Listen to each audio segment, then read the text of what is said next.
as vozes e solicitações variadas que te procuram. Medica a arritmia e a dispneia, contudo, não entregues o coração à impulsividade arrasadora. Combate a neurastenia e o esgotamento, no entanto, cuida de reajustar as emoções e tendências. Persegue a gastralgia, mas educa teus apetites à mesa. Melhora as condições do sangue, todavia, não os sobrecarregues com os resíduos de prazeres inferiores. Guerreia a hepatite, entretanto, livra o fígado dos excessos em que te comprases. Remove os perigos da uremia, contudo, não sufoques os rins com seus venenos de taças brilhantes. Desloca o reumatismo dos membros, reparando, porém, o que fazes com os teus pés, braços e mãos. Sana os desacertos cerebrais que te ameaçam, todavia, aprende a guardar a mente no idealismo superior e nos atos nobres. Consagra-te à própria cura, mas não esqueças a pregação do reino divino aos teus órgãos. Eles são vivos e educáveis, sem que teu pensamento se purifique e sem que a tua vontade comande o barco do organismo para o bem. A intervenção dos remédios humanos não passará de medida em trânsito para a inutilidade.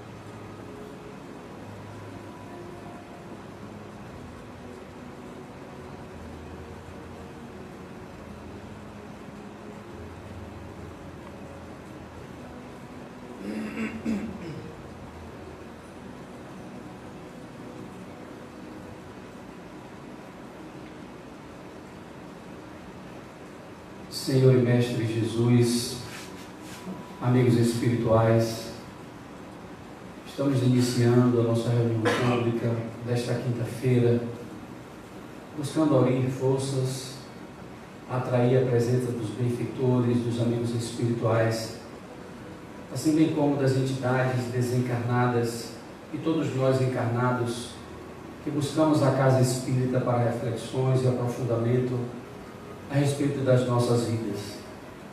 Assim Jesus nos abençoa a todos, ilumina e inspira nosso amigo Djalma Argolo, e que tua mensagem mais uma vez case e alcance ao coração de cada um de nós em suas particularidades. Que teu amor nos una sempre, Jesus, hoje, agora e sempre.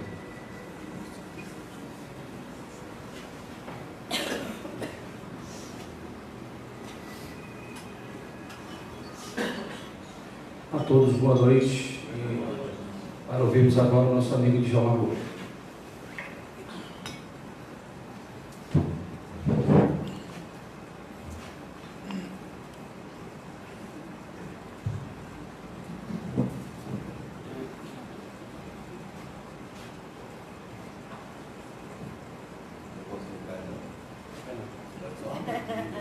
Se cair do chão não passa.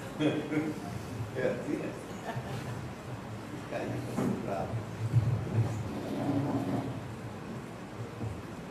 Boa noite. Boa noite. Hoje nós vamos conversar a respeito desse livro, o livro dos médiuns. Esse livro, como vocês sabem, faz parte do famoso Pentateuco kardeciano, que são as obras básicas da doutrina espírita. Há algum tempo, 2007 especificamente, a Fundação, eu fiz a tradução do Livro dos Espíritos, do francês para o português, e a Fundação Lar Harmonia o lançou. Logo depois, nós lançamos, eu fiz a tradução do Evangelho segundo o Espiritismo.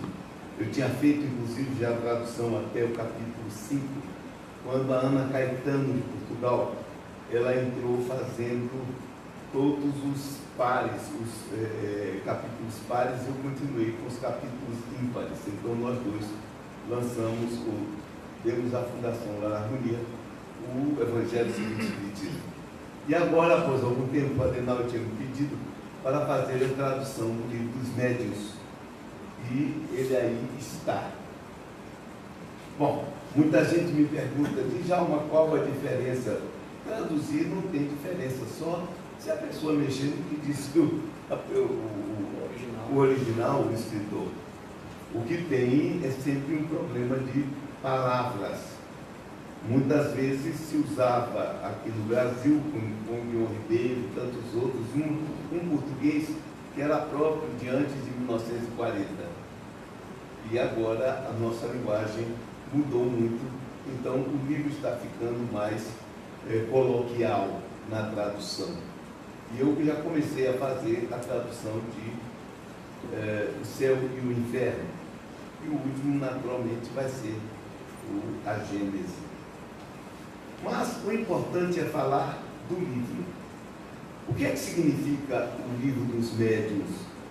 Para o movimento moderno que eu chamo da segunda grande revolução mediúnica da humanidade, porque a primeira aconteceu há cerca de 2 milhões de anos, quando as comunicações mediúnicas aconteceram no período em que o ser humano estava adquirindo a autoconsciência, e foi a base da magia primitiva, foi a base dos sacerdotes, vamos chamar assim, xamânico, dos feiticeiros, e, finalmente, a base para que todas as religiões pudessem se desenvolver.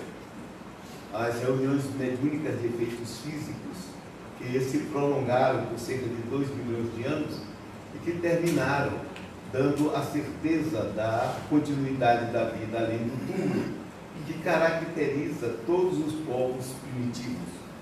Inclusive, há cerca de 200.000 anos, a comprovação de que já se tinha uma ideia da continuidade da consciência depois da morte está no fato do homem do Neandertal, que saindo da África, dominou toda a Europa durante 200.000 anos, ele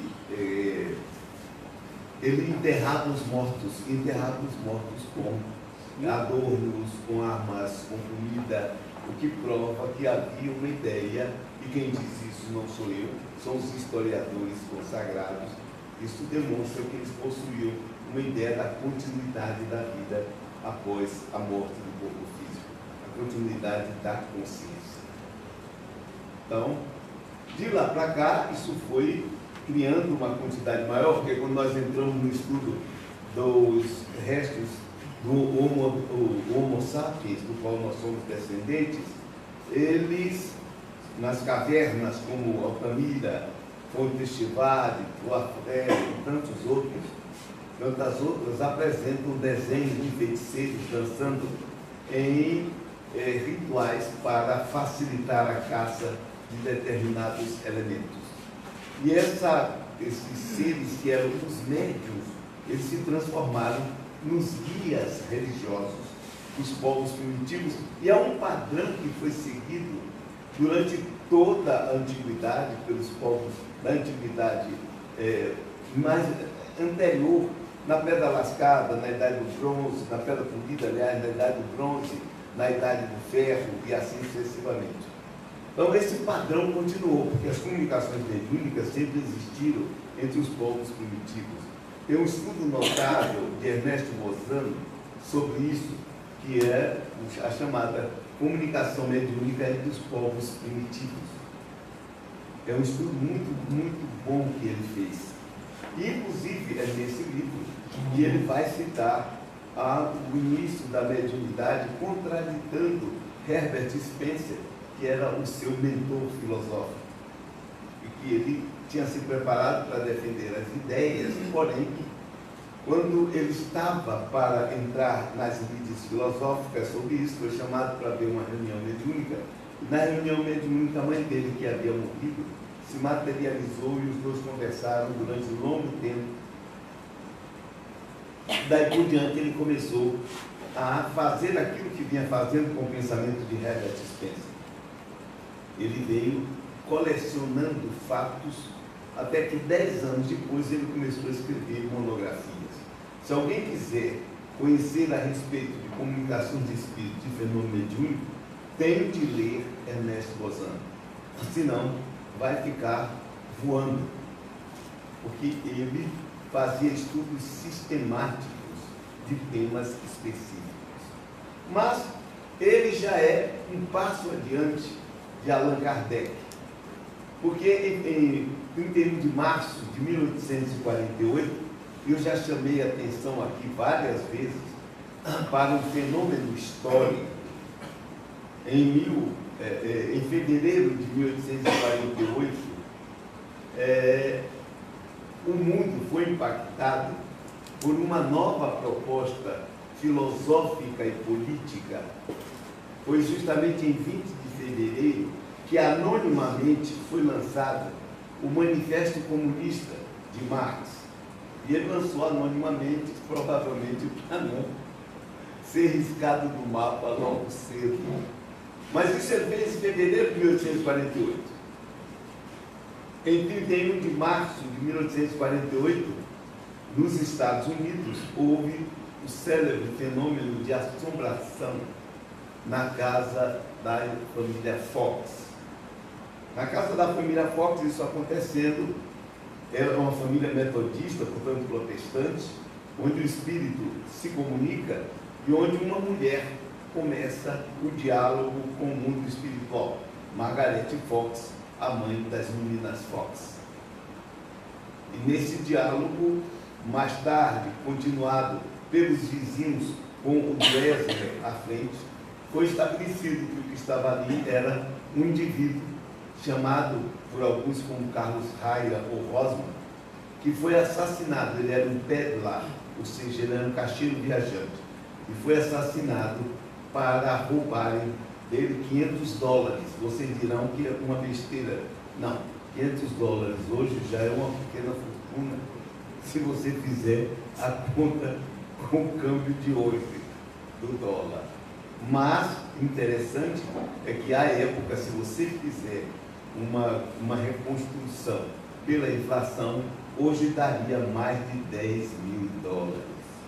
Então, era uma fortuna que eles estavam roubando, os que moravam ali antes da família Fox, para ficar com dinheiro, e enterraram no porão. Existe um livro que vocês poderão ler, e que agora está com o título certo, porque foi publicado pela Federação Espírita Brasileira, e eu que não sou muito chegado a ela, mas tenho que reconhecer que ela fez um bom trabalho quando publicou The History of New Spiritualism, do Conan Doyle, o autor de Sherlock Holmes, que era um pesquisador mediúnico, que escreveu livros a respeito. Ele escreveu a história do novo espiritualismo. Tinha sido traduzido isso e publicado aqui com o título de A História do Espiritismo, mas mentiroso, porque não era a história do Espiritismo, era a história do movimento mediúnico. Hoje isso está corrigido e está bem publicado. E é muito interessante porque Conan Doyle não era do movimento espírita. Logo, o que ele escreve, ele está fora do movimento espírita, embora ele lidasse com comunicações mediúnicas, e escreve muito bem como foi a história desde antes da comunicação em Huddersfield e o que aconteceu daí por diante em vários lugares, os grandes médiuns que abalaram o mundo com os seus fenômenos mediúnicos. Para aqueles que querem ter uma cultura espírita, têm de ler esse livro, porque ele faz um resumo de coisas que já haviam sido escritas antes, inclusive, do próprio Kardec. Bom, o movimento aí, a partir o que é que eu faço a confrontação? Primeiro porque no Manifesto Comunista surgia uma filosofia materialista tudo acaba ali, tudo morre, não tem Deus, não tem ninguém, e fica pago. Mas isso em fevereiro. Em março, os espíritos se manifestam. E o que é mais interessante, é uma briga que depois se perpetuou. Porque o comunismo lançando essa ideia em fevereiro e os Estados Unidos lançando outra ideia, mesmo que não fosse uma coisa politicamente nem filosoficamente consertada, eles lançam a contraposição ao sentido, não ao humanismo marxista, mas sim ao materialismo histórico, que é uma aberração, porque ninguém pode fazer moral, estabelecer uma moral em cima de uma visão materialista do mundo. Isso é uma estupidez e impensável. Ninguém pode realizar uma coisa dessa. Mas, de qualquer maneira, daí para frente, no mundo se espalharam os fenômenos mediúnicos.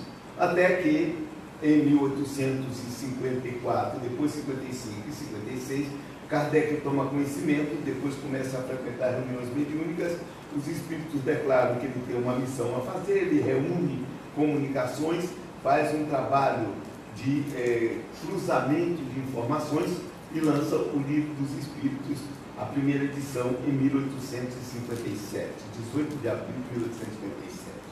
Foi um sucesso o livro, esgotou-se logo a primeira edição, em 1858 ele reimprimiu, mas depois ele para durante 2 anos, quando ele lança, em 1860, a edição definitiva que nós temos hoje, de O Livro dos Espíritos. Nesse meio tempo, ele trabalha também 2 livros, um livro fundamental, que é o Livro dos Médiuns. O Livro dos Médiuns, o que é que ele faz? O que não aconteceu no movimento mediúnico, que começa nos Estados Unidos, se espalha pela Inglaterra, pela Europa de uma forma geral, esse movimento não tinha um centro que reunisse as coisas em volta dele. E isso ele vai dizer com muita propriedade na Revista Espírita de maio de 1869. Ele morre em 31 de março de 1869. Mas ele já tinha deixado pronto 2 números, aliás, 3 números. 2 números, março, abril e maio. 3 números, março, abril e maio. Março já estava terminado, porque acabou, mas ele deixou abril e maio. E em maio, o último estudo dele é sobre o que ele chama o espiritismo norte-americano, e faz um confronto entre o que ele estava trabalhando, o que ele trabalhou nas obras que são fundamentais, e o que aconteceu nos Estados Unidos. Se é dele mesmo aquilo que eu estou afirmando. Esse movimento é semelhante ao movimento espírita francês. Olha que ele chama espiritismo norte-americano e ele vai chamar de espiritismo francês. E a diferença estava em que esse movimento, que se espalhou pela Europa e existe até hoje, e tem grande aceitação, fazem congressos e não tem o mínimo conhecimento de que existe o espiritismo no Brasil. Médiuns de efeitos físicos, médiuns de todo tipo, tanto nos Estados Unidos quanto na Europa. Tá? Então ele vai dizer que esses movimentos, naquilo que é transmitido pelos espíritos, não tem nada a se confrontar nem se contradizer. Aliás, é um princípio básico descoberto por Kardec, que a comunicação dos espíritos superiores será sempre a mesma, se não quanto à forma, porém quanto ao fundo, em qualquer lugar que venha a acontecer. E isso tem se mostrado válido, porque quem conhece, como eu conheço, esse movimento mediúnico que acontece fora daquilo que nós conhecemos como espiritismo, verifica que aquilo que os espíritos transmitem é, em essência, semelhante àquilo que acontece aqui no Brasil. Inclusive, muitos espíritos aqui no Brasil se apropriaram de formas de dizer próprias de espíritos da Europa, por exemplo. Frederico Myers foi quem, depois de desencarnado, ele que fundou a Society for Psychical Research de Londres.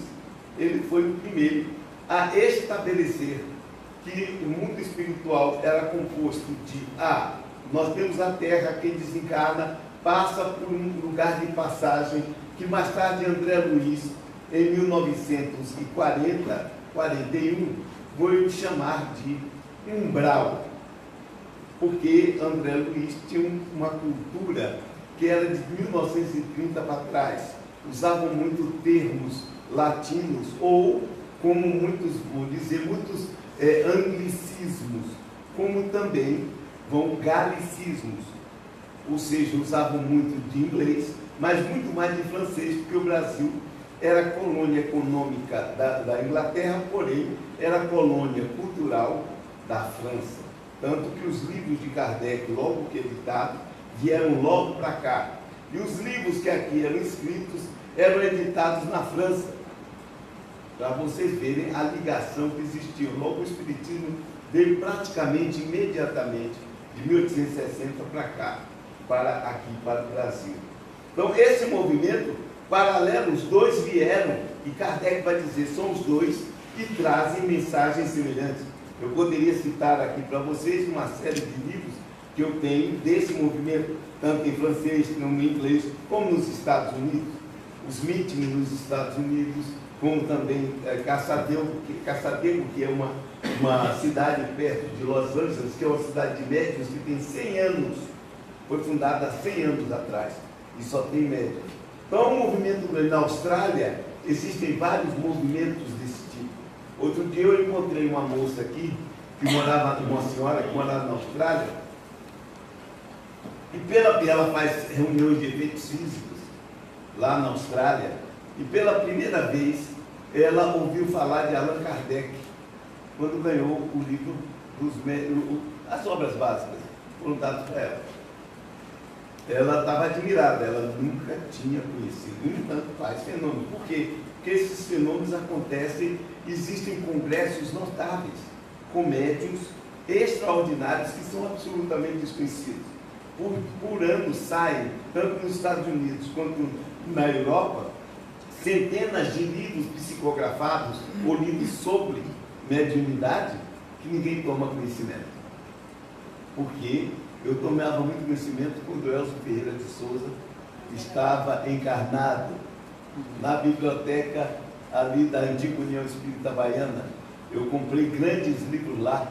Foi ele, inclusive, que colocou a Adenauer para estudar Jung, psicologia analítica, e ele era uma cultura fantástica. Não é um indivíduo que tinha uma cultura tão ampla quanto Jung. Ele falava com propriedade em qualquer assunto que você puxasse. Eu sempre tive uma inveja danada da cultura dele, por isso eu comprava os livros e morria de ler, porque eu queria expandir a minha cultura para ficar pelo menos um pouco próxima da dele. Eu queria ter uma cultura como a de Elcio. Ele era monumental. Então, vários livros eu comprei lá, livros em italiano, livros em francês, livros em inglês, e o pessoal fica às vezes dizendo assim, mas você, quando eu me matava para ler. Por quê? Porque me interessava ler, me interessava ter o conhecimento, e para você fazer isso tem que pagar o preço. Se você quer ser um intelectual, tem que ter duas coisas. Primeiro, ser preguiçoso. Não, porque todo intelectual é preguiçoso. Eu não conheço nenhum que não seja. Porque você tem que ficar sentado lendo a bola, ou deitado lendo. Logo, já é preguiçoso naturalmente. Não vai poder ser um intelectual sem ser preguiçoso. Isso é fundamental. E depois, ter uma curiosidade muito grande por aquilo que você queira, como também deve-se ampliar a cultura de um modo geral. Eu sempre me saí bem nos meus concursos, sempre me saí bem nos meus vestibulares, sem estudar, porque eu tinha uma cultura grande. Eu li dele desde pequeno, graças à minha mãe, que me colocava ali, que lia livros para mim, desde cedo. Hoje, o que muito poucos pais fazem, porque também muitos deles são tão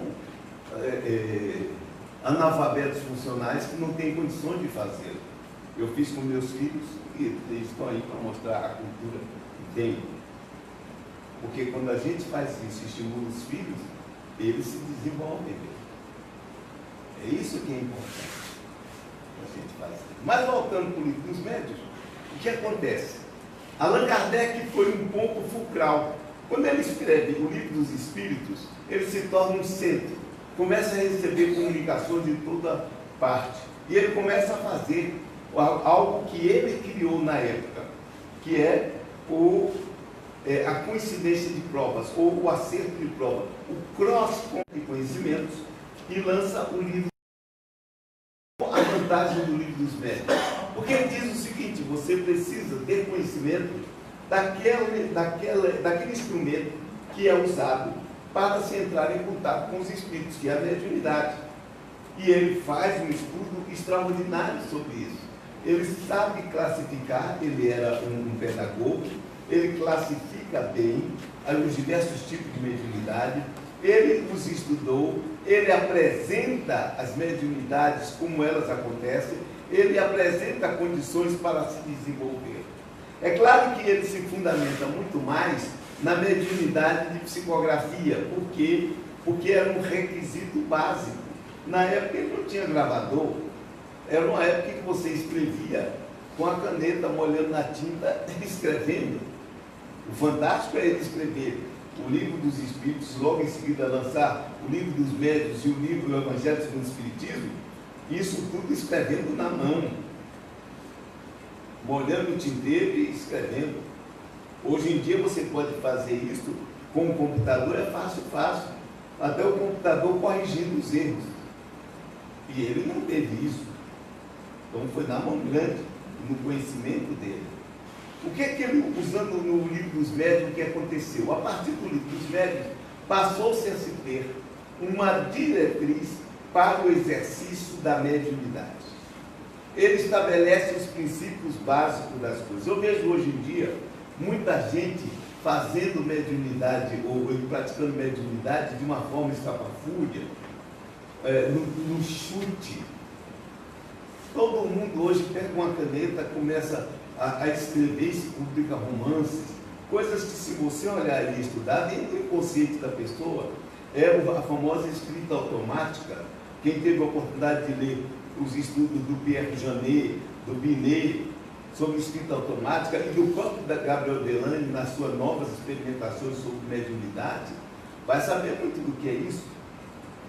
Muitos escritores, eles têm uma técnica interessante, quando eles se sentem sem muita inspiração para escrever, eles, antigamente eram máquinas de escrever, hoje em dia no computador, eles sentam e começam a escrever o que vem na mente, vão escrevendo, até que ele pega um fio da meada e vai em frente. É a famosa inspiração. E a mediunidade de inspiração bem colocada por Allan Kardec no livro dos médiuns. Eu achei interessante outro dia que no direct do Instagram eu recebi uma colocação de uma moça, que ela me disse assim: Djalma, ela começou dizendo assim, nem todo mundo é médium. Eu digo, depende do que você vai chamar de ser médium. Se é médium ostensivo, não se é médium ostensivo. Existem mediunidade em vários graus.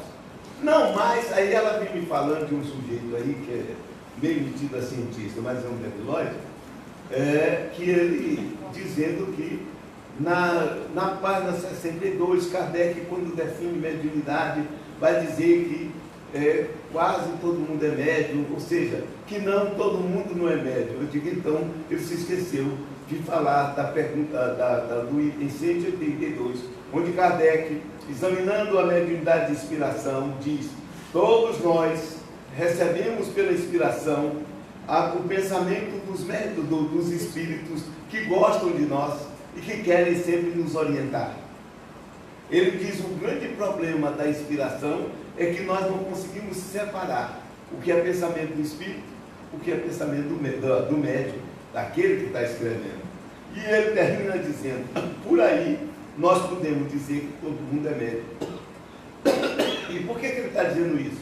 Porque ele está falando que nós temos pessoas que estão desencarnadas, que gostam de nós e que querem sempre nos orientar. Observe que ele não está falando de obsessor. Ele se diz especificamente àqueles que gostam de nós.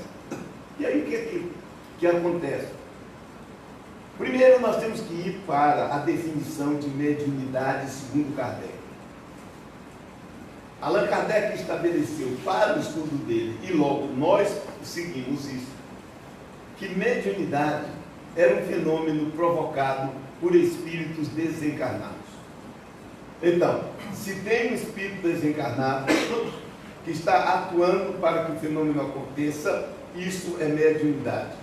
O que não implica que eu precise a toda hora ter um espírito desencarnado junto de mim para provocar algum fenômeno.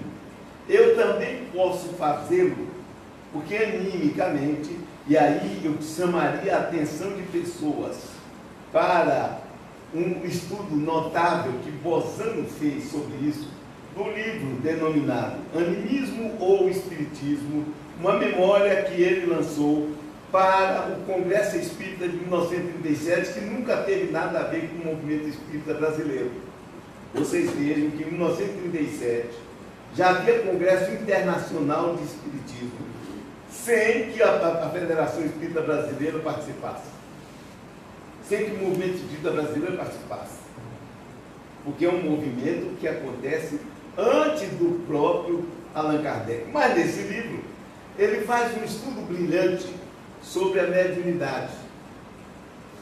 Inclusive, na sua parte inicial, quando ele desmonta teorias de que a mediunidade seria um sentido de evolução na espécie, que no passado já se teve, e ele desmonta isso muito bem, com argumentos extraordinários que eu concordo plenamente. Então, vocês observam isso. Quando Kardec lança, ele está dizendo para a gente, toda vez que o espírito desencarnado atuar, isso é mediunidade, porque a pessoa está transmitindo, está sendo intermediário de um pensamento. Então, essa discussão de se todo mundo é médium ou não é uma discussão estúpida, totalmente estúpida e imbecil. Por quê? Se eu tiver um espírito agora atuando sobre mim, para eu falar, isso é um fenômeno mediúnico. Aí você pode me dizer, e eu preciso disso? Não, eu não preciso. Se o espírito quiser me inspirar, eu agradeço. Mas eu não preciso de espírito me inspirar para falar. Porque eu tenho boca, tenho cultura, tenho conhecimento sem falar. Mas eles podem chegar e podem fazer. E se eles fizerem nesse momento, eu estarei sendo um médium. Estarei sendo um médium de inspiração. Tranquilo. Mas se não tiver espírito nenhum, eu posso fazer também. O grande problema é que as pessoas ficam às vezes ou com medo de ser médium, ou querem aparecer com essas colocações. Se tivesse realmente lido o livro dos médios e não simplesmente querer aparecer, chegaria à conclusão.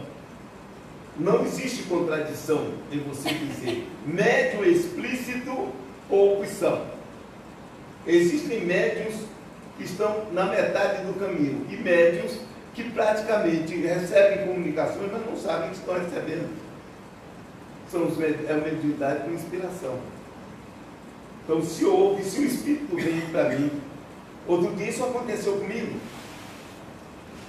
Eu acordei de manhã e uma coisa estava na minha cabeça: vai acontecer um problema. Vai acontecer um problema. Aí eu postei no Instagram. Eu gosto sempre de eu ter uma técnica que se chama sacudir a árvore para ver o que cai lá de cima. Aí eu coloquei no Instagram, plá. Vai acontecer alguma coisa, eu não sei o que é, mas vai acontecer ainda hoje. Quando foi hoje, eu recebi um telefonema de uma pessoa a quem, há algum tempo atrás, eu tinha alertado de um sonho que eu tive. É uma pessoa que tem um grande movimento, e um grande movimento espírita. E no sonho, eu via uma mente, um indivíduo muito inteligente, agindo e mudando pensamentos de pessoas. E eu estava perto, quando eu estava perto, eu digo, vou sair daqui antes que ele queira mudar o meu, que eu não sou besta. Eu saí, fui para um determinado lugar, e lá eu entro em contato com uma mulher, começo a conversar com ela e vejo que a cabeça dela está mudada. Aí eu entrei em contato mental com esse meu amigo e disse, olha, você precisa tomar uma posição, porque está havendo isso. No outro dia liguei para ele e contei. Quando foi hoje, ele me ligou de volta e me disse, Djalma, o que seu sonho tinha razão. eu comecei a verificar e me contou um problema muito sério. E eu me lembro que no dia, eu saí para andar ali perto da Psique, saí da Psique, fui andando pela orla e tal, e aí eu só me vinha na cabeça uma frase de Bismarck: Senhor, livrai-me dos meus amigos, porque dos inimigos eu mesmo me livro. Deus estava em contato com uma pessoa e dizia assim: olha, é um problema que vai acontecer e vai envolver amigo. Amiga que é a grande desgraça do mundo. Por quê? Porque você confia no infeliz e o infeliz puxa o seu tapete. O inimigo é que você não pode fazer isso. Observe que a traição vem sempre dos amigos. Eu já vi vários casos. Uma mulher roubou o marido, mas era a melhor amiga da esposa. Ela não esperava, estava de coração aberto. Então, eu digo, uma inimiga, não, você já estava fechado para ela. Então, porque a pessoa diz, mas ela é a minha melhor amiga. Eu digo, está vendo? Se fosse uma inimiga, não teria acontecido. Porque você não iria dar chance. Então, observe, isso é um fenômeno mediúnico tranquilo que era. Porque era alguém falando para mim. Eu estava sabendo o que era? Não. Tem momentos que eu sei o que é, e eu vou dizer, olha, está acontecendo isso. Mas nesse momento eu não sabia. Vinha uma coisa por inspiração. Então, é mediunidade porque tem espírito de trás fazendo isso. Quando não tem, aí é um fenômeno próprio. Eu posso ter um fenômeno de clarividência, que um espírito pode provocar para mim. Clarividência pode ser no passado, no presente e no futuro. Então, a clarividência no passado é psicometria. A clarividência no presente é quando você vê algo à distância que você não pode ver naturalmente com os órgãos físicos. E no futuro é quando você justamente tem uma visão de algo que vai acontecer. Então, a clarividência pode ser minha, como pode ser dos espíritos provocados pelos espíritos. Porque, se vocês forem ao Ernesto Bozano, ele vai dizer: fenômeno mediúnico em nós são os sentidos próprios para se viver no mundo espiritual, que quando nós encarnamos, ficam reprimidos no inconsciente. E é claro, lógico, evidente, o mundo espiritual que envolve a nossa Terra e o nosso sistema solar, até esse nosso universo, até um determinado ponto, são 4 dimensões. E o nosso cérebro só trabalha com 3 dimensões. Então, quando nós estamos encarnados, nós não temos acesso a sentidos que são próprios para um habitat diferente, em tudo diferente. Muita gente fica dizendo que o mundo espiritual é semelhante ao mundo físico. Essa semelhança você tem que botar entre aspas, porque é uma semelhança muito tênue. É a mesma semelhança que você teria entre um mundo plano, de pessoas planas, com um monte de pessoas que têm terceira dimensão. No mundo plano, o indivíduo não saberia o que é altura, enquanto que nós não sabemos qual o vetor que cria a 4ª dimensão. Nós só podemos trabalhar com ele através da matemática, de equações matemáticas. Isso eu coloquei bem claro num livro meu chamado Possibilidades Evolutivas. E quem quiser saber melhor, tem livros do Hinton, por exemplo, sobre 4 dimensões, e o do Rudolf, que é um matemático americano, a 4ª dimensão, onde ele faz um estudo brilhante sobre isso. Então, quando a gente tem o conhecimento dessas coisas, dá para ver que o mundo espiritual não é isso, essa igualdade que muita gente coloca. Pelo contrário, é um lugar muito diferente daquilo que nós vivemos aqui, pelos fenômenos que são próprios que lá acontecem. Como aqui para nós, com 3 dimensões, fenômenos acontecem que para indivíduos que tivessem fossem bidimensionais, eles nem sabiam o que aconteceria. Porque o mundo plano seria completamente diferente de um mundo de 3 dimensões. Logo, um mundo de 4 dimensões é completamente diferente de um mundo de 3 dimensões. Então, isso é importante a gente ter na mente, porque já aqui no livro dos médiuns, Kardec vai chamar a atenção sobre isso. Inclusive, de acordo com o próprio fenômeno mediúnico. Eu vejo muita gente lançar teorias aí, cada uma mais estapafúrdia do que outra, quando Kardec já colocou, quando você tem a comunicação, que é uma transmissão de alma para alma. O que é que o Espírito lança para você? Lança uma imagem psíquica. O que é que o Espírito transmite para você? Representações psíquicas. Aqueles que estudam psicologia sabem o que é isso? Que estudam filosofia também. Representação são as imagens que nós temos na mente do que acontece fora de nós. Nós nunca trabalhamos com um objeto específico, nós trabalhamos com a imagem desse objeto aqui dentro. Tá? Então, quando o Espírito vem se comunicar, ele lança para nós suas representações.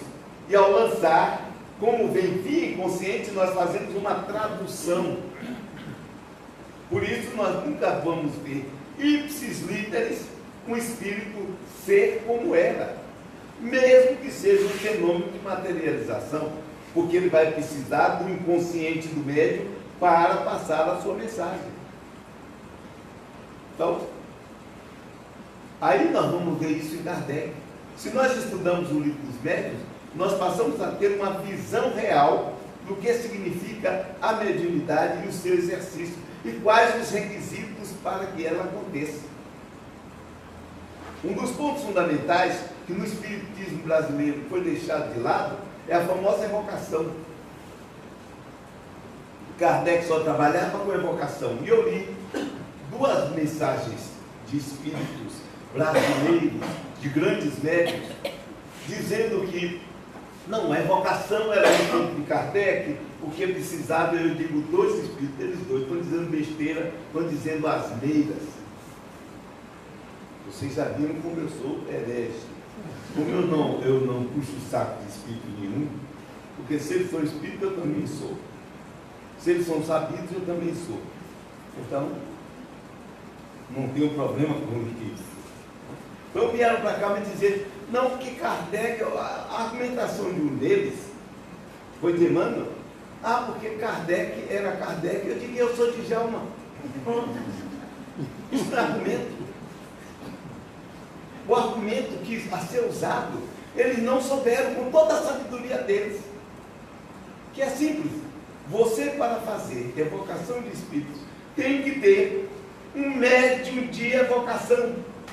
Como você tem que ter um médium com capacidade para romance, para escrever romance. Existem romances aí psicografados por um médium famoso que você lê, é um problema. Você não vai reconhecer nunca o autor espiritual ali.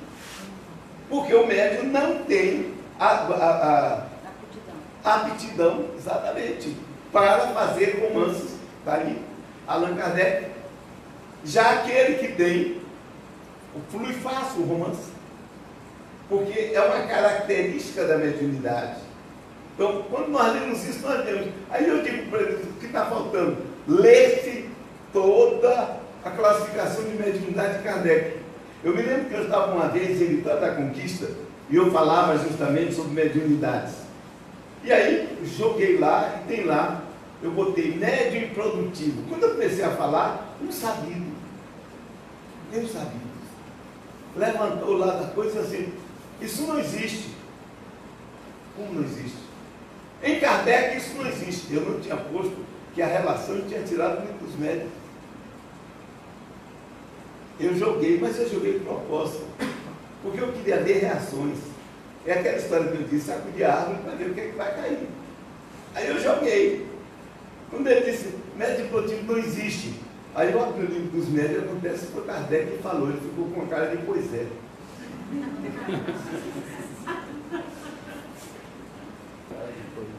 É uma coisa interessante, porque o que você lê lhe dá essa capacidade de entender o que está escrito ali. E você pode discutir até o tipo de fenômeno, ok. Para que serve um médium produtivo? Para nada. Mas nós vimos isso em reunião mediúnica assim. Não só o Kardec estava falando em psicografia, mas você vai ver incorporação. É espírito que só diz a mesma coisa o tempo inteiro. Você incorpora o mesmo tipo de espírito. Passa ano, sai ano e não vai para lugar nenhum. Mas mesmo assim, ele sofre uma influência espiritual. Só que não sai o discurso dele coerente como deveria sair. Por quê? Porque é algum problema dele. É algum problema psicofísico dele. Então, vocês tenham muito cuidado quando começarem a ler livros psicografados. Todo e qualquer livro psicografado, seja o médium que for, tem uma parte do médium ali. É um fenômeno chamado de animismo, termo que não foi criado por nenhum espírita. Foi criado no final do século XIX por um filósofo e estudioso alemão chamado Eduardo von Hartmann, porque ele queria combater a história de que espírito se comunicava pela mediunidade. E ele lança um estudo pela primeira vez, não, pela segunda vez, que a primeira foi no início do século XIX com Carl Gustavo Caros, sobre o inconsciente. Ele é uma pessoa que lança uma ideia sobre o inconsciente no final do século XIX, que é aproveitado por Freud e logo em seguida por Jung. E ele vai tirar o conceito dele de inconsciente de um estudo dos fenômenos mediúnicos, que mais tarde Jung vai fazer quando ele começa o seu trabalho, porque ele começa dirigindo sessões mediúnicas. E ele mais tarde está lá escrito em Memórias, Ações e Reflexões, que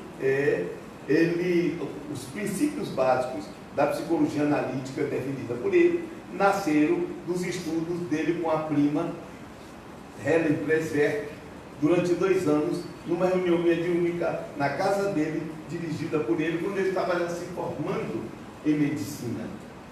Então vocês vejam, e ele vai citar Allan Kardec no Vida Simbólica 18/1 das obras completas.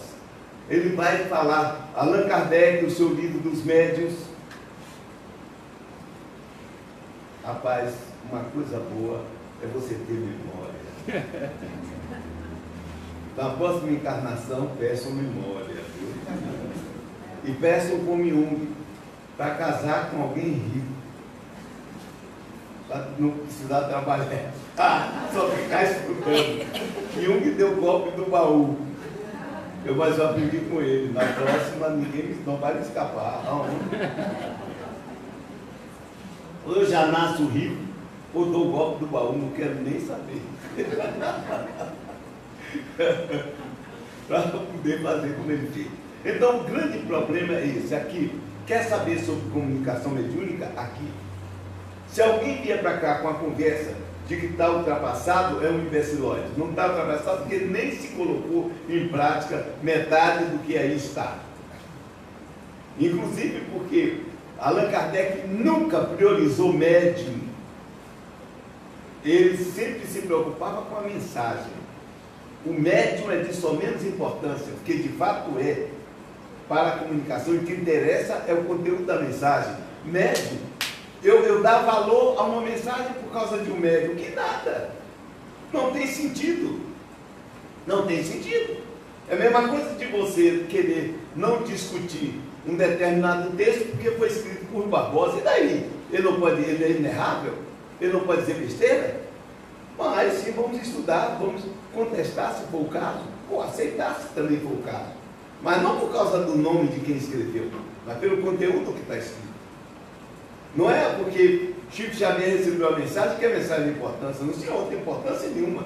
O importante é qual o conteúdo da mensagem. Aí é que está. Isso foi o que eu aprendi com Allan Kardec. Isso foi o que eu aprendi nesse livro dos médiuns. E é por isso que hoje eu trato sempre os espíritos de igual para igual. Não tem esse problema. É o espírito superior. Superior a quê? A quê? Em quê? Que sentido? Em cultura? Ok, ele pode saber mais línguas do que eu, legal, tudo bem. Ele pode saber sânscrito, que eu não sei, tudo bem. Mas se for para discutir uma coisa lógica, nós temos papo para entrar um debate com o outro. Por quê? Porque eu também sou espírito. Estou ligado a um pouco, mas sou espírito. Todos vocês que estão aqui são espírito. Ligado a um pouco. O que é que a UNI faz? Nos levar a conscientizar que somos espírito. E os que estão lá em cima não são muito diferentes de nós, não. Vai ter lá categorias como tem aqui. Agora mesmo morreu alguém, aquele professor, não é? Que morreu aí, que era Edivaldo. Não é isso? Boaventura, Isaac, sempre tido com uma excelente cultura. Não é? Mas era um ser humano como outro qualquer, você podia conversar com ele, você podia discutir as ideias dele. Ele vai para o mundo espiritual e continua com a mesma cultura. Não vai se transformar nem no santarrão da vida, nem também no analfabeto. Ele vai continuar com a cultura dele, e que naturalmente, com o pensamento dele, com a cultura que ele tem, com a capacidade de integrar conhecimento que ele tinha, ele vai apropriar-se de novos conhecimentos. Aí é outra história. Mas isso vai acontecer com todos nós. Então vamos fazer o favor de trabalhar um pouco a mente. Vamos ler o livro dos médios. Vamos ler os livros de Kardec. Pode não ter a minha tradução, pode ser qualquer uma. Mas a minha eu recomendo. Porque inclusive não me dá dinheiro nenhum, hein? Toda ela é da Fundação Lara Mungueira, eles sabem disso. Eu não vejo muito tostão nisso aí. É um trabalho meu, porque eu acredito no trabalho da Fundação, como eu acredito no trabalho do pessoal aqui do João. Que são meus amigos. E, além de serem meus amigos, são pessoas corretas e queridas. Então, é por isso que eu faço isso. Então, eu quero convidar vocês a pensarem nisso, porque o Espiritismo está precisando disso, viu? Infelizmente, nós estamos passando uma crise pior do que a crise política brasileira. Está uma desgrama no caminho da feira, tá? Uma tragédia, por tanta besteira que é dita por aí afora, por médios, pseudo-médios emitidos na cabeça. Vamos pensar nisso e vamos mudar a nossa mente, porque, inclusive, como espíritos que somos, nós estamos aqui para aprender e para desenvolver, e não para ser subordinado a espírito nenhum. Eu nunca deixei que nenhum espírito dirigisse a minha vida. Dirigir o centro espírita, o pessoal, vamos consultar os espíritos, não preciso, eu vou deliberar o que é o que não é. Se eles quiserem, me inspirem.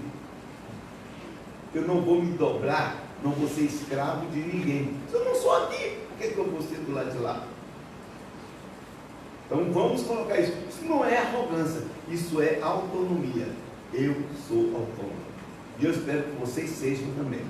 Criem autonomia para crescer. Porque escravos, sejam de qualquer tipo, não crescem de forma nenhuma.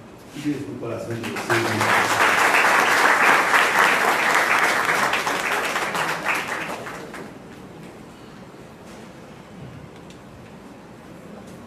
Obrigado, meu amigo Djalma, por esses esclarecimentos maravilhosos.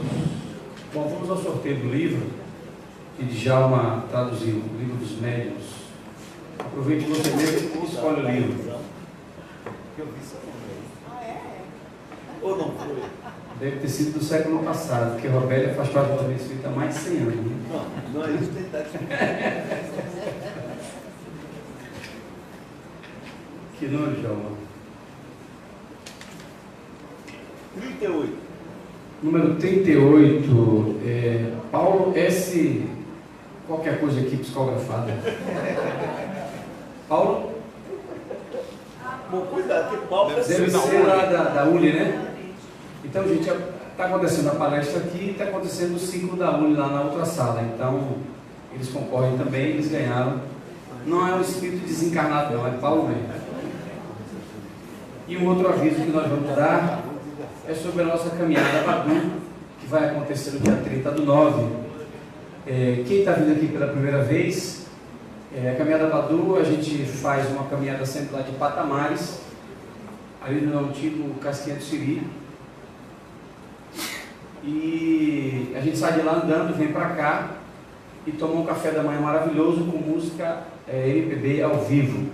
O investimento é R$70, então pode vir aqui, tem um detalhe ali de criança até determinada idade que não paga. E a camisa é essa aqui, ó. Mostrei, Roberto, na internet para as pessoas verem. E aí nós gostaríamos muito que vocês participassem, primeiro pelo ambiente espiritual que é criado e pela proposta de ajudar a nossa casa em relação ao trabalho social Badu, ok? Porque ele é uma GG. Fique tranquilo, sua camisa está garantida. Você é cadeira cativa. Tem um espírito falando comigo ali. Diga, espírito. Paulo foi segurança. De segurança. O que tem? Paulo Segurança que ganhou. Ótimo. Está vendo? Segurança aqui também é espírito. Tá vendo? E gosta de ler. E gosta de ler. Que bom. Vamos à nossa prece.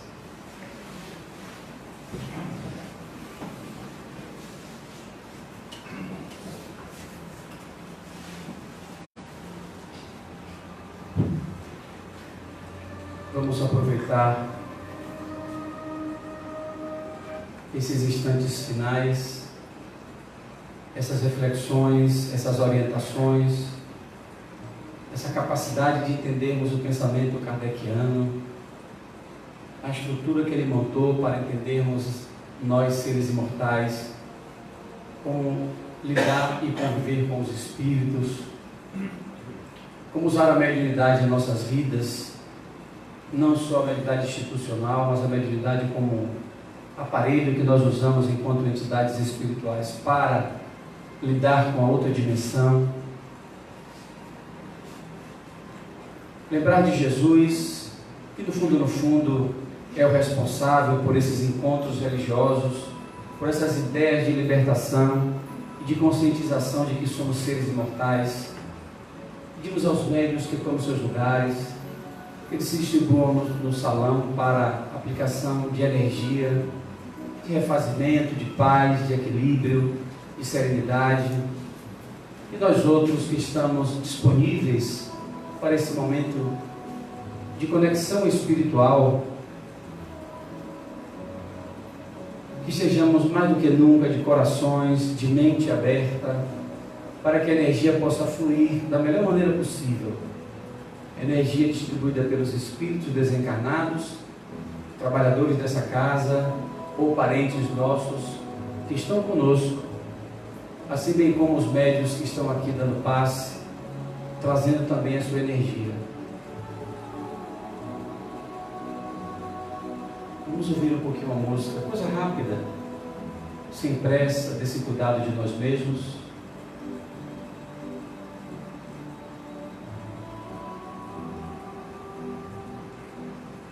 Se possível, tendo a imagem de Jesus em nossa mente, ou da natureza, do sol, da lua, de um jardim, do sorriso de uma criança, de um momento de paz, de alegria, de realização, de felicidade, do mar, dos cabelos brancos, da experiência, muitos motivos. Senhor e Mestre Jesus, amigo de todas as horas, agradecemos essa oportunidade de juntos buscarmos unificar ideias e entender a vida.